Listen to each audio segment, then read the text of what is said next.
dans des manifestations culturelles. Aujourd'hui, elle va nous raconter son histoire.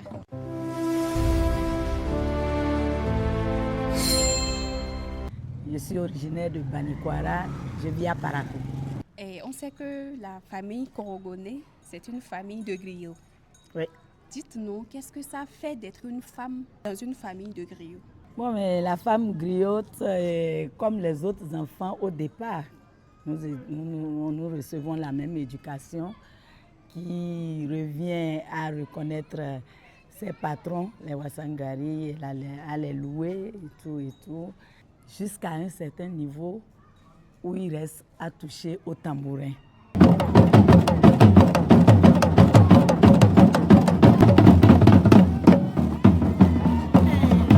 Sinon, la manière de demander l'argent, la manière de respecter le prince et tout, nous recevons ça de nos parents, même pas nos parents biologiques, même des parents alliés aussi.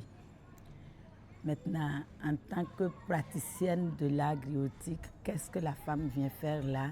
C'est une exception à une certaine règle. Mais déjà, je tiens à souligner que chez les Korogonais, je ne suis pas celle qui a commencé par taper sur le tambourin. Nous avons eu par le passé une grande tante qui a vécu à Siraou et qui a tapé sur le tambourin. Mais il faut dire que c'est rare. Quand l'on parle de rareté, je dis c'est normal, non? Ce qui est bon, c'est pour les hommes. Les femmes, on les cache. Mais quand le parent s'endette et meurt, nous payons ensemble la dette. Alors, si l'art griotique est un héritage et qu'aucune règle ne défend à la femme d'accéder à cet héritage, je crois que tout est une question de volonté, de ténacité, de tout. Bon, dites-nous un peu d'où est parti ce courage, je vais dire, de vouloir se montrer en tant que femme griotte avec un tambourin. D'abord, j'ai grandi aux côtés de mon propre père, qui est griot, parce que soit dit en passant, on ne devient pas griot, on est griot. Donc je suis née griot. J'ai grandi dans le cercle familial et à côté surtout de mon feu père, qui est un homme du grand public. Donc déjà, j'avais cet atout d'avoir accès au public sans être complexée.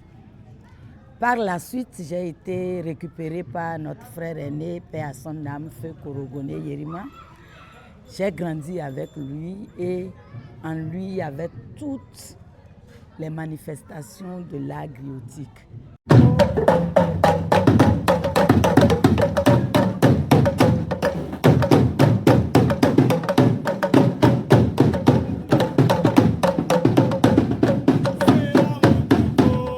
Le respect, l'humilité et tout. Donc je peux dire que pour mes premiers pas, il est celui qui m'a encouragée. Il m'a encouragée et ses dernières paroles, il me disait, écoute Rosalie, si tu peux faire ce que je n'ai pas pu faire, je sais que tu vas à l'école de l'art griotique, tu apprends les panégyriques, je t'encourage à le faire. Donc je peux dire que le sursaut est né de lui. Il m'a encouragée de toute façon. Est-ce que vous avez des femmes sous vous que vous encouragez aussi? L'apprentissage par la pratique veut que celle qui veut jouer au tambourinet aille vers quelqu'un pour lui apprendre à jouer. Et en tant que femme, en tant que jeune femme, c'est souvent difficile. C'est là où il y a la difficulté, ça. C'est difficile, surtout quand vous avez un époux qui n'est pas d'accord avec ce que vous faites.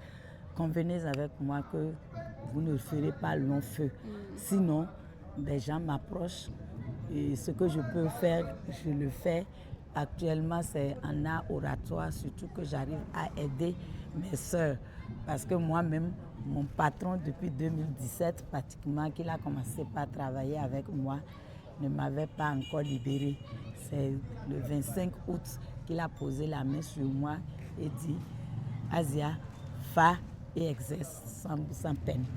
Lorsqu'on parle d'héritage en matière d'art griotique, ce n'est pas vos enfants biologiques nécessairement, mais tous ceux qui vous entourent et qui sont nés griots, les encourager.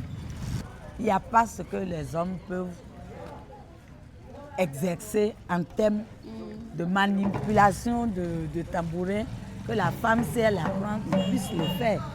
Et aujourd'hui, je peux compter une bonne dizaine qui peuvent quand même, sauf si le parcours est long pour elles, peuvent rester sur place et jouer les panégyriques de l'empereur sans problème et d'autres panégyriques, pourquoi pas.